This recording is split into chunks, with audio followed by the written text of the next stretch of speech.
La charla que voy a dar ahora, en realidad, es una actualización de una conferencia magistral que di en octubre o noviembre del año pasado, en las jornadas de investigación de la FADU, donde ya se empezaban a plantear algunas de las cuestiones que hoy parecería que se están acelerando. Básicamente, la pregunta era: ¿por qué investigar en arquitectura? También, en base a esta conferencia, escribí un texto que después lo van a poder descargar de la página que se llama Notas para una investigación en arquitectura. Investigar en arquitectura. Lo primero que hay que decir es que una investigación en arquitectura es situada, o sea, atiende a un contexto. Ese contexto a mí me gusta llamarlo Zeitgeist. Para los que no sepan qué significa Zeitgeist, lo más aproximado es el espíritu de una época o el espíritu de los tiempos, una palabra bastante utilizada por los historiadores en arquitectura y demás. En base a ese Zeitgeist, un arquitecto investigador construye una agenda, nosotros les solemos llamar agenda de temas, que contempla, eh, digamos, aspectos globales y locales, y en base a eso, de acuerdo a ciertos fines internos, que son, digamos, fines disciplinares o intereses de la propia disciplina, desde el punto de vista más autónomo, y también tomando en cuenta fines externos, se construye arquitectura o una investigación. ¿Qué es el Zeitgeist? Básicamente es una suerte de articulación o de red que compromete diferentes estamentos de poder. Para eso, que voy a correr para poder... Para eso me gusta utilizar una referencia de Foucault, de la microfísica del poder, que dice lo siguiente: el poder tiene que ser analizado como algo que circula, o más bien como algo que no funciona sino en cadena. No está nunca localizado, aquí o allí. No está nunca en las manos de algunos. No es atributo como la riqueza o un bien. El poder funciona, se ejercita a través de una organización reticular. Y en sus redes no solo circulan los individuos, sino que además están siempre en situación de sufrir o de ejercitar ese poder. No son nunca el blanco inerte. En otros términos, el poder transita transversalmente, no está quieto en los individuos. Entonces, ¿cuál es la agenda? O sea, ¿cuál es el Zeitgeist que nos compromete ahora a pensar? ¿Cuál es esa agenda? Básicamente lo que entra en oposición con todas estas cuestiones de la agenda es que el poder se configura de manera diferente. Aparece una oposición entre una vieja forma de configurar el poder y una nueva forma de configurar el poder, que tiene que ver con todas estas cuestiones de la agenda.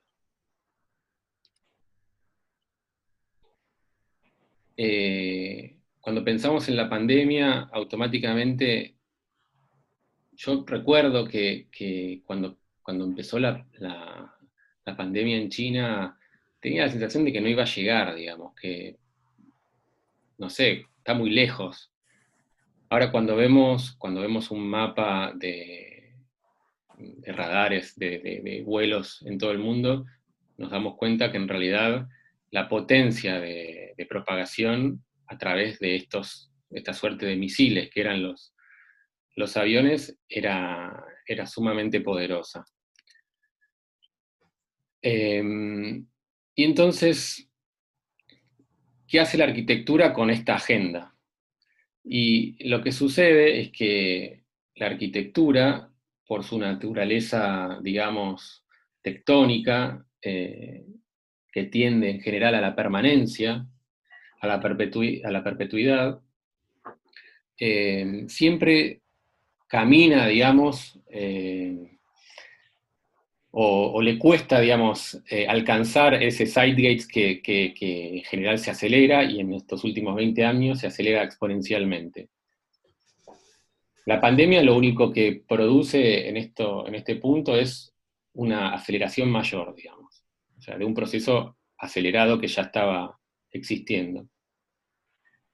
En general, a lo largo de la historia, los arquitectos conservadores han robustecido este desacople, mientras que los vanguardistas han producido resistencia a esta configuración, a este desacople. Pero aunque aquellos que fueron fuertemente vanguardistas e innovadores en sus años de juventud recalaron luego en visiones conservadoras años más tarde. Esto es algo lamentable, pero que suele suceder, digamos. La gente se hace grande y se vuelve más conservadora.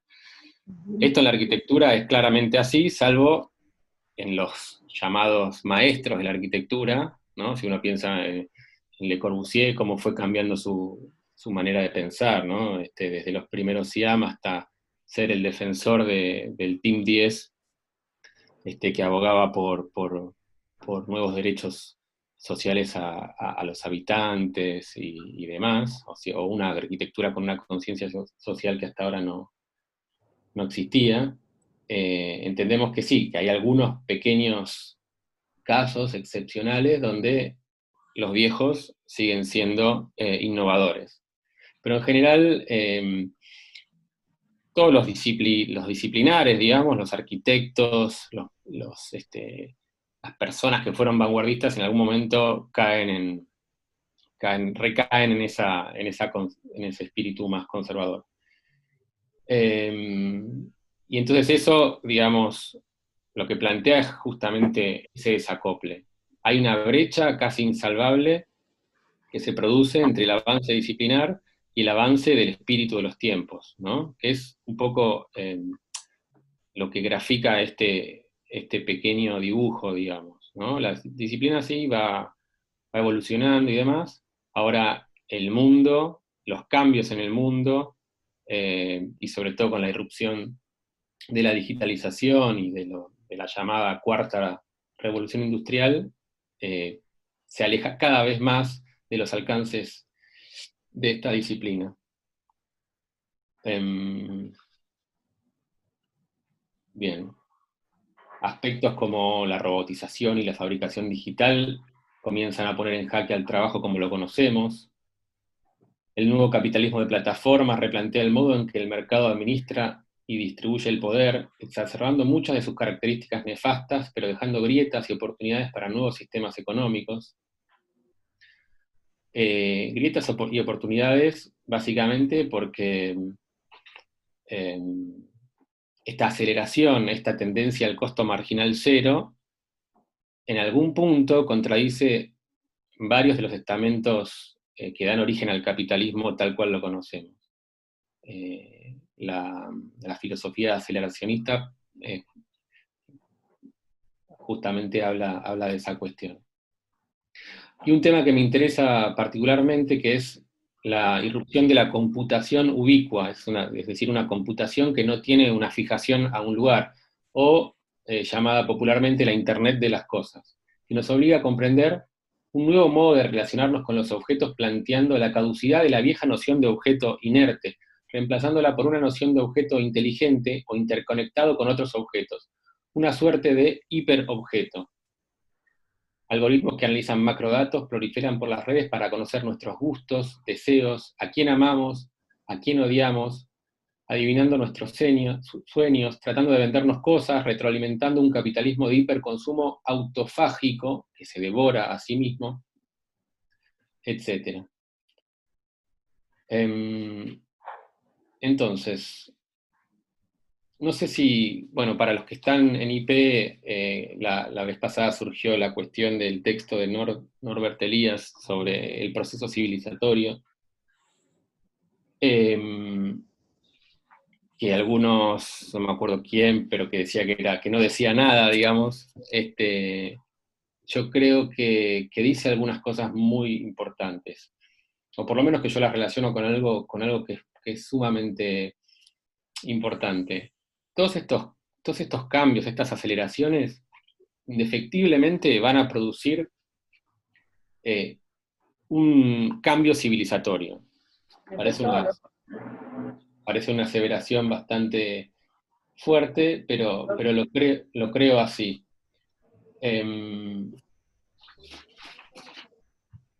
La pandemia que produce esta brutal aceleración produce también una cruzada evangelizadora global en cuanto a lo digital, que en pocos días no dejará rincones del mundo que no hayan sido atravesados por este capitalismo de plataformas fagocitante, unido de la más letal de las armas, que es el confinamiento preventivo. Millones de desocupados por el derrumbe temporal, lo pregunto si será temporal o no, del viejo capitalismo, reconvertidos y precarizados en Rappi, Uber, Globotenderos. Y sin duda, la emergencia que hoy nos aqueja pasará a la historia como uno de los momentos paradigmáticos de este siglo. Una meseta, un nuevo sentido, que logra entidad justamente a partir de ser reconocido por todos en cada lugar del mundo. ¿Será un cambio civilizatorio sin retorno? Me preguntaba antes. Sin lugar a dudas, un cambio en la civilización que ya estaba iniciado, como decíamos. Y entonces estaba pensando, no sé si les pasó alguna vez, ustedes no porque son jóvenes, pero los docentes que tienen unos años más y promedian los 40 y pico, creo que alguna. Cualquiera que haya intentado llamar por teléfono antes de mandar un mensaje de WhatsApp a un joven millennial o centennial, seguramente haya experimentado o detectado cierta molestia. ¿Les pasó eso alguna vez? Hoy llamar por teléfono puede considerarse una severa invasión a la privacidad. ¿Acaso no han preguntado por chat, ¿te puedo llamar antes de ejecutar la llamada? Yo últimamente lo estoy haciendo. ¿En qué momento se produjo este cambio? Evidentemente no media una forma de coacción vinculada a la violencia física. Los sistemas de coacción, de control del individuo evolucionan de modos explícitos a modos silenciosos y subrepticios. Esto es un poco lo que decía Norbert Elias, ¿no? ¿Sucederá en el corto plazo lo mismo con las videollamadas y encuentros virtuales en todas sus variantes? Quiero decir con esto, ¿será en un futuro cercano una instancia previa necesaria a cualquier encuentro real entre personas? Es decir, vamos a vernos personalmente, pero antes tengamos una videoconferencia. ¿Estará mal visto proponer un encuentro físico real antes de uno virtual? No es difícil de identificar el momento en que las relaciones interpersonales fueron mediatizadas por WhatsApp, así como también será sencillo relacionar la irrupción de las plataformas de videollamadas con la pandemia de 2020. De hecho, Zoom, la plataforma que estamos utilizando en este instante, ha duplicado su cotización bursátil desde el inicio de la pandemia por 3. O sea, hoy vale 3 veces lo que valía en diciembre. Zoom. Igualando o superando a un montón de industrias del petróleo y demás. Claramente el llamado capitalismo de plataformas es el claro y único ganador en los tiempos de pandemia. Y es, si se quiere, la característica fundamental de este nuevo Zeitgeist. Este nuevo Zeitgeist, esta nueva agenda con la que tenemos que tratar de hacer arquitectura. ¿Está? Bien. Otro artículo que les hicimos llegar y que a muchos les gustó, que era el de Byung-Chul Han, Emergencia Viral, planteaba justamente la dicotomía de cómo los individuos que habitan en regímenes de carácter autoritario, en tanto renuncian a sus derechos de privacidad y se prestan a un extendido sistema de vigilancia digital, pueden sobrellevar la pandemia sin ser coaccionados por sistemas de vigilancia como cuarentenas totales que atrasan al menos 2 siglos.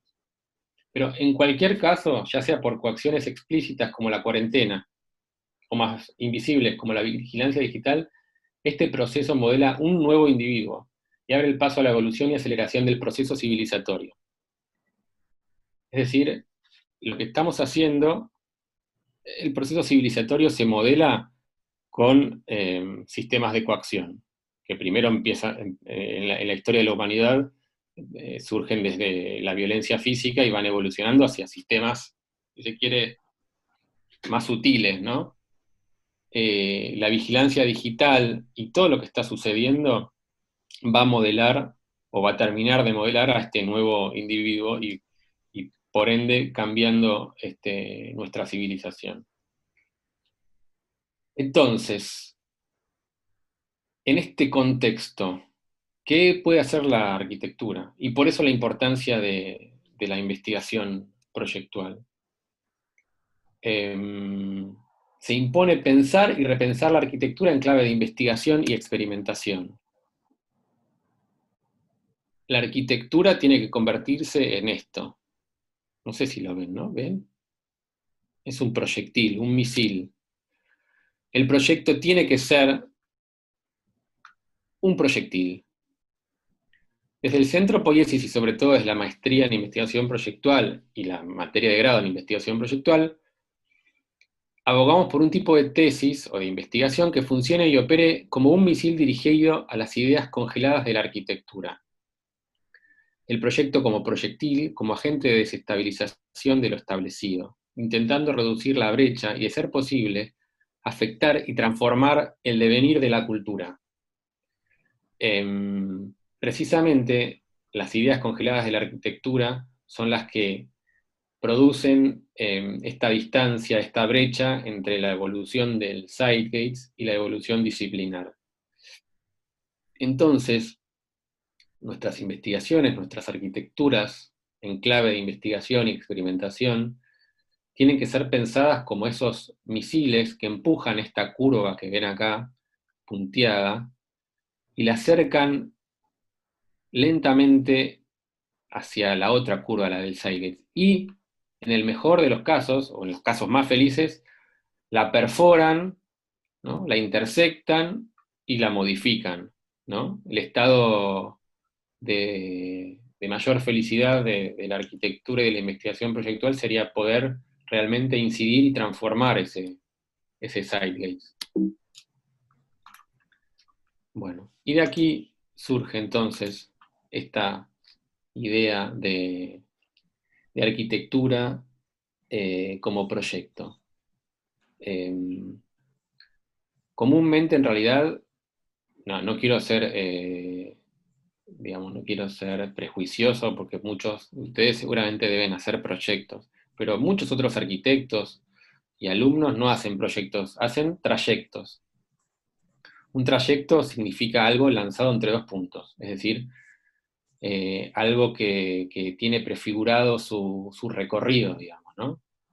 Los dos puntos se conoce el punto de salida, punto de partida, y se conoce el punto de llegada. En cambio, el proyecto, que literalmente significa lanzar hacia adelante, hacia el futuro, el punto de llegada no está configurado, no lo conocemos. Cuando nos referimos a la idea de arquitectura como proyecto, tiene que ver con eso, ¿no? Con realizar, digamos, investigaciones proyectuales, donde uno tiene claro cuáles son los procedimientos, pero no tiene en absoluto claro hacia dónde va a llegar.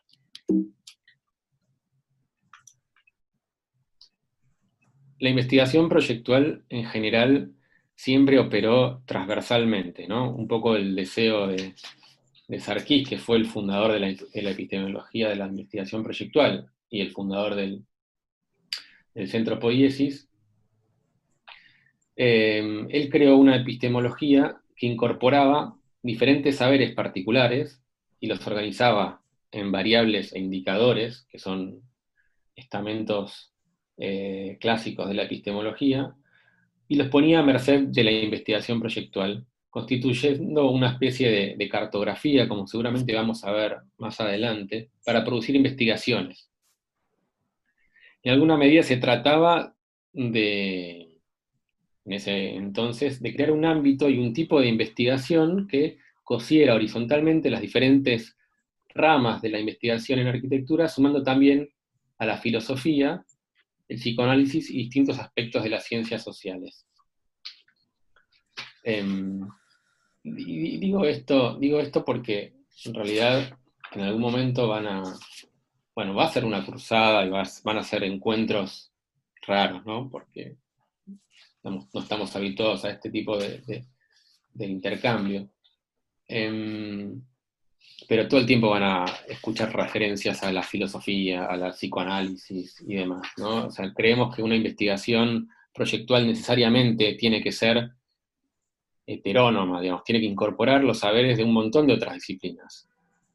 Porque justamente lo que se quiere es bucear, es adentrarse en esa contemporaneidad, en ese zeitgeist, eh, y, y tratar de descubrirlo y acercarse a él.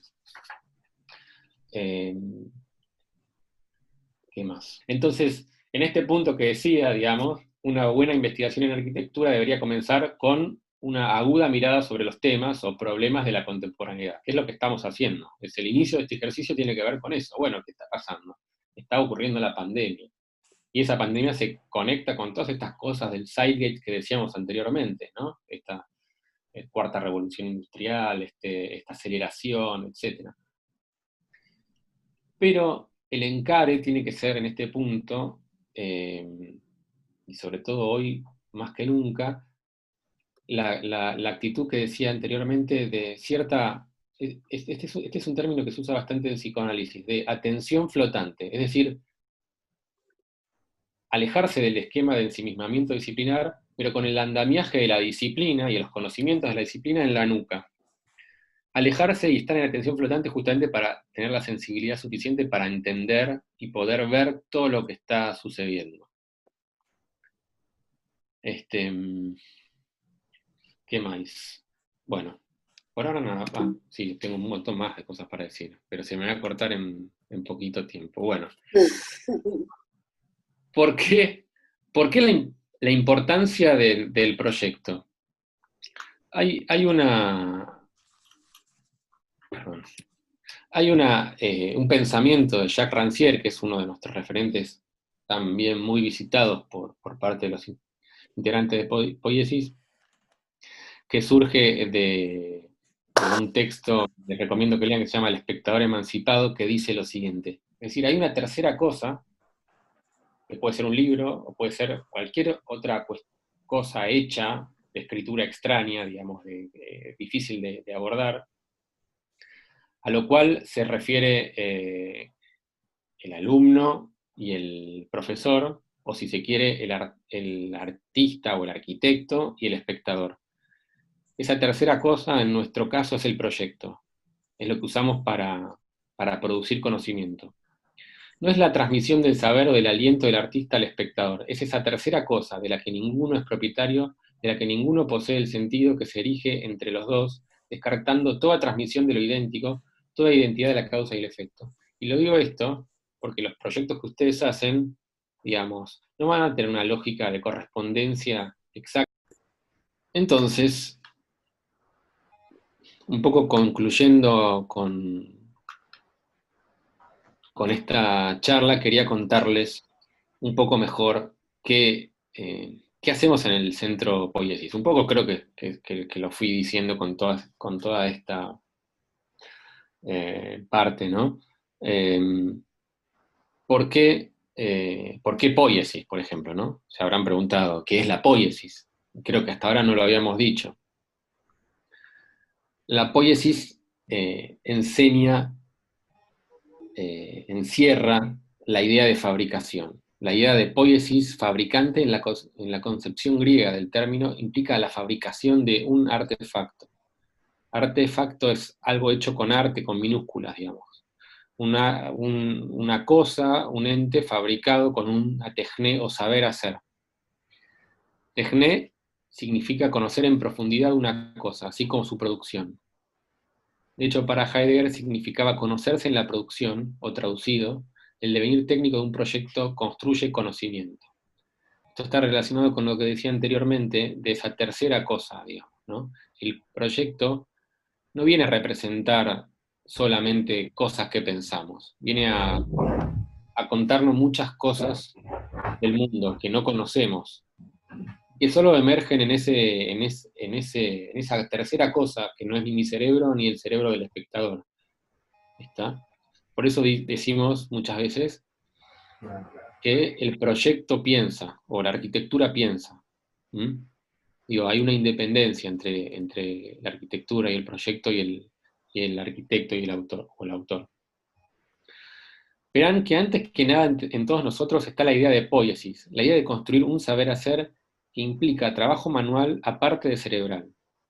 Una relación táctil muy próxima, casi corporal, con el material del proyecto. De aquí se desprende un rasgo importantísimo de esta cátedra, de nosotros, que es el rol de la maqueta analógica antes que representacional. Lo cual implica que el trabajo en maqueta no está en función de representar una idea, que previamente ha sido elaborada cerebralmente, sino que la maqueta se convierte en uno de los instrumentos metodológicos por excelencia para la producción de conocimiento proyectual.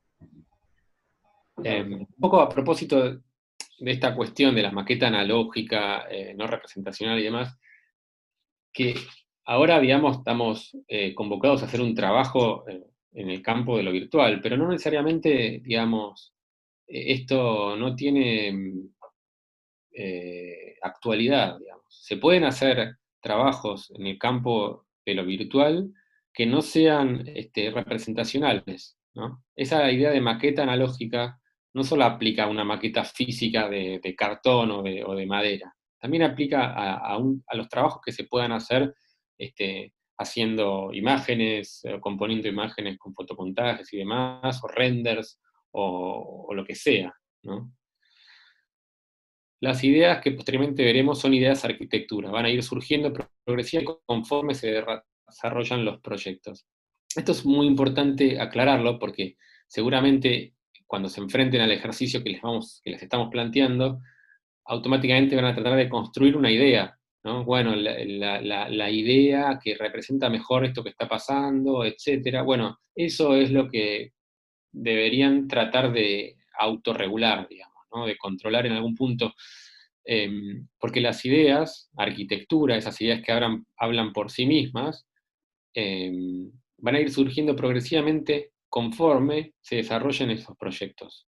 ¿Está? Bien. Les quiero hablar de algunas invariantes que van a escuchar siempre en todos nosotros. La idea de una IP como rizoma al cual se le puede entrar desde ángulos distintos, eh, pero siempre insistiendo sobre determinadas agendas de temas que siempre insisten o persisten. Eh, ¿Qué más? Bueno, la epistemología de la arquitectura que mencionábamos anteriormente. En general, en las cruzadas de investigación proyectual hacemos mucho hincapié en trabajar en el campo de los componentes clásicos de la arquitectura, venustas, firmitas y utilitas, que, que aunque parezcan conservadores, tienen muchísima vigencia. Es decir, las cosas tienen una forma, un modo de aparecer, tienen una manera de construirse, ya sea, aunque sea virtual, pero tienen una manera de construirse, y tienen un uso, es decir, tienen un uso y un destino. ¿Está? Entonces siempre en algún momento de esa cartografía vamos a caer en estas en estos tres componentes, ¿no? Estos son algunos de las variables indicadores de la IP que no vienen al caso, pero un poco, por más experimental que sea el trabajo, siempre vamos a estar trabajando en algún lugar o en alguna relación de esa cartografía que es la IP. Otra cosa fundamental, ¿no? Lo que decíamos al principio de la charla, o sea, nos interesa achicar la brecha existente entre el estado, digamos, de la cultura, el espíritu del tiempo y demás, y la disciplina. Y para eso tenemos que entablar una lucha cuerpo a cuerpo contra los dispositivos de control, dispositivos en términos Foucaultianos, las ideas congeladas de la arquitectura. Todos nosotros somos fieles seguidores de Foucault, de Agamben, de Michel de Certeau, todos personajes, bueno, ahora recientemente también Norbert Elias, todos coinciden en que la arquitectura va construyendo ideas que luego se traducen en ámbitos, que se estabilizan, se estereotipan y se fijan culturalmente. Eso es un dispositivo del habitar, por ejemplo. Estos dispositivos friccionan porque se produce un desacople con los modos de habitar que evolucionan de modo diferenciado e infligen malestar cultural, puesto que orientan conductas, producen control, muchas veces incluso siendo el brazo armado de dispositivos más abstractos. Al respecto, quiero decirles que no se trata solamente, por ejemplo, en el caso de este ejercicio, es de pensar, bueno, a ver, ¿cuál es la forma real de habitar a la que tenemos que atender y que no se está atendiendo en este contexto de aceleración, de pandemia, de digitalización y demás? Porque posiblemente no lo haya. Inventarlo sería parte un poco de eso que yo indicaba de perforar el Zeitgeist, ¿no? De perforar y construirlo. Es decir, eh, lo que quiero decir es que no es que están ahí unos problemas que hay que descubrir y en base a eso construir unos proyectos. En realidad, esos problemas también los tenemos que construir nosotros. No están ahí, tal vez, ¿no? Jacques Lacan decía, por ejemplo, que el inconsciente no existía, que en realidad el inconsciente era una producción que hacía el analista con su paciente eh, en el gabinete de psicoanálisis, en el consultorio. Un poco operamos así, digamos. O sea, no están ahí los problemas y los problemas también hay que inventarlos. ¿Está? Un aspecto importante de nuestro devenir como poéticos es la genealogía proyectual. Y la genealogía entendida como análisis del saber en términos de estrategias y tácticas de poder, ¿no? Un poco conectado con lo que decíamos anteriormente respecto del dispositivo. Esto nos posibilita estudiar los presupuestos a partir de los cuales se proyecta. La genealogía en su dimensión didáctica no pretende instaurar un origen, sino que su principal interés radica en dar cuenta del proceso transformador que sufren los problemas atemporales de la arquitectura, motivo por el cual se han abordado de diferentes maneras dependiendo del contexto y del momento histórico. Y finalmente, la noción de tectónica, de tectonizar, que es una palabra que inventamos nosotros, formar o microformar. El otro día estaba leyendo en un libro que subimos recientemente, también a la biblioteca de libros recomendados, de Poiesis, que es Metápolis. Ahí aparece algo parecido a tectonizar, que es arquitecturar o arquitecturizar. La noción de tectónica emerge de la tríada técnica, tecnología, tectónica. Es lo propio de la arquitectura. Todos los saberes tienen técnica y tecnología. Solo la arquitectura tiene tectónica. La tectónica es el modo en que los materiales se unen, ensamblan y combinan según un saber hacer, una techné, en pos de producir una experiencia o aistesis. La aistesis sería lo contrario a la poiesis, es decir, hay un momento de fabricación de algo, de una cosa, y hay un momento de recepción. Ese momento de recepción es la aistesis, ¿no? En el par de opuestos, poiesis y aistesis serían uno de los componentes. Tectonizar implica necesariamente una desterritorialización de una organización material heredada, ya sea natural o artificial, y la inseminación en la misma de un saber hacer. En este sentido podemos tectonizar un texto, una cartografía, un recorte arquitectónico, etc. De hecho, parte del ejercicio que ustedes nos encantaría que hagan es tectonizar lo que ven, tectonizar el contexto que están viviendo, ¿no? Por ejemplo, ¿cómo podrían tectonizar su propia vivienda, ¿no? ¿Cómo podrían inseminar en esa vivienda una serie de lógicas o de procedimientos para empezar a transformarlo? Eso es tectonizar. Por definición pareciera por definición pareciera que diferenciar tectónica, firmitas, de forma, venustas, resulta complicado, pero los efectos de alambrar territorios de una misma nación podemos practicar algunos olvidos. Es decir, esta diferenciación que decíamos anteriormente entre firmitas, venustas y utilitas es a los fines de la investigación. En realidad son un continuo, no somos ajenos a esa idea, pero nos sirve para poder proyectar con otra, digamos, conciencia el programa de la tectónica, o el programa de la forma, o el programa de la utilitas. En principio, en la tectónica habrá una preponderancia o una mayor intensidad en la experiencia táctil y olfativa, mientras que la visualidad quedará reservada para Venus. La tectónica será fuerte en el reino del detalle, nos hace mirar de cerca. La pregunta ¿cómo? Es la primera en surgir, una mirada que hace foco, una microforma. La Venustas, en cambio, implica presbicia. Necesitamos alejar la mirada, tener un registro más global, donde las configuraciones de elementos ya tectonizados claman por la instancia en donde la aistesis y la episteme parecen fusionarse. Posiblemente, en los ejercicios estos, la noción de tectónica y forma va a quedar mucho más fusionada, ¿no? Que en un ejercicio más tradicional de arquitectura. Básicamente porque vamos a estar siempre mediatizados por una pantalla, con lo cual en este caso creo que la fusión sería mucho más grande. Otro punto importantísimo es la lectura abstracta del contexto, la idea de una cartografía generativa. ¿Por qué digo esto? Porque muchas veces ustedes van a interpretar que leer ese contexto es, por ejemplo, sacar una foto o contar cómo es un lugar. Y en realidad, digamos, para tectonizar ese contexto, para convertirlo en proyecto o en proyectil, de lo que se trata es de tener una lectura abstracta, para que pueda ser esa lectura generativa.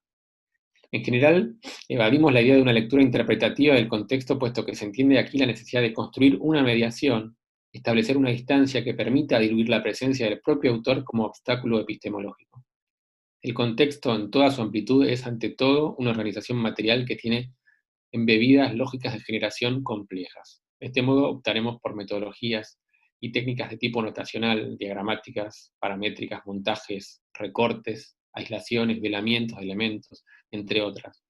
La lectura de un contexto es siempre performativa. Esto es muy importante porque algo que ustedes pueden hacer con el material que vayan recopilando es empezar a accionarlo de alguna manera, ¿no? Produciendo, por ejemplo, a partir de ese material, montajes, aislando partes, velando algunos de los elementos que aparecen en las imágenes, etc. Es volver ese contexto performativo. Performar significa que algo genere forma por sí mismo. ¿Está? No solo nosotros somos dadores de forma como arquitectos, sino que las cosas que construimos muchas veces performan, es decir, que se autoconstruyen como forma. Bueno. Y por último, terminaría con esta noción, la de aistesis, que como decía anteriormente es la contracara de la poiesis, y siempre que hay poiesis, salvo que la guardemos en un cajón, hay aistesis. Entendámosla a priori como la percepción sensible de un objeto por parte del otro. Una vez producida la iluminación de la poiesis, el mismo autor se convierte en receptor. Es decir, la poiesis, en tanto poiesis, no puede evadir nunca la aistesis, porque ambas son caras de la misma moneda. Es por esto que en poiesis nos obsesiona la aistesis tanto como la poiesis. Es decir, nos interesa la producción y la fabricación, y nos interesa muchísimo también la recepción. Agrego aistesis, es tanto la percepción sensible inmediata, pero también es el juicio, opinión o comprensión de los sentidos. A los sentidos le sigue la construcción de una verdad. En este punto nos interesa la capacidad de la arquitectura de producir verdades a partir de la aistesis. A menudo la arquitectura produce verdades que se diluyen rápidamente. Son efectos, la arquitectura está llena de efectos. El efecto es engaño o ficción, pero no es una estafa. En la relación que un efecto construye entre un autor y un espectador existe un contrato tácito. El espectador se deja engañar por un rato a fin de que el autor lo deje luego ver el truco del mago. Los efectos arquitectónicos son intensidades fundamentales en la genealogía.